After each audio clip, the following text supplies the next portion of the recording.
So what if we've been telling you all the wrong things about obesity? So I'm Tiffany, I'm a physician assistant, but I'm also a GLP-1 advocate. So I help people get access to GLP-1s that can't get them through their traditional insurance. If that's something you're struggling with, there's some links over here in my bio that hopefully can help you out. So a new study just landed that completely flips the script on everything that we know or we thought we knew about obesity. Okay, I'm about to blow your mind, but this study just flipped on its head decades of obesity advice that we are moving too little. It basically found out that the levels of obesity, especially in America, have very little to do with how much we move and a whole lot more to do with the type of food that we eat.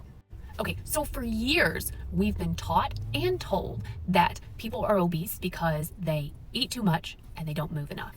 But this study that was published in a publication called BLP&x looked at over 4,000 people over 34 different countries. And what it found is that people in wealthy, industrialized nations actually burn about the same number of calories as people that lived in lower income, hunter-gatherer, farming nations. So the question is, if we're burning the same amount of calories, then why do people in certain regions struggle with obesity and others do not? So why are we more likely to struggle with obesity? The answer is on your plate. So this study actually supports something we called the constrained energy model.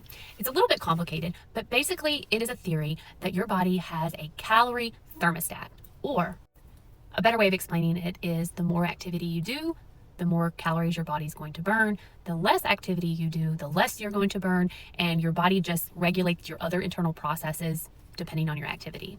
So honestly, just exercising more does not really mean that you're overall burning more calories. So all that's a wee bit depressing, just because we've always preached that the key to good health is exercise. The real problem is what's on our plates, especially all this ultra-processed food that we have available to us. Now, ultra-processed food can be different, but the things that have more than 5 ingredients in it would be a good place to start.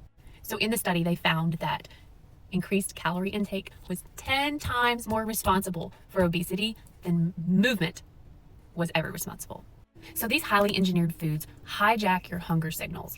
They also mess with your inflammatory signals, mess with your insulin levels, and make your body way more likely to store fat. And they're everywhere. They're in the grocery store, they're in products that we feed our kids, and they're even in things that we consider health food.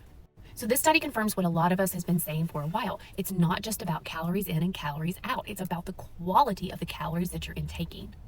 And no, I'm not saying that exercise doesn't matter, because it's still very pivotal for the health of your heart, your bones, and your brain. But if we are trying to address your weight, you need to start with your plate and not your treadmill.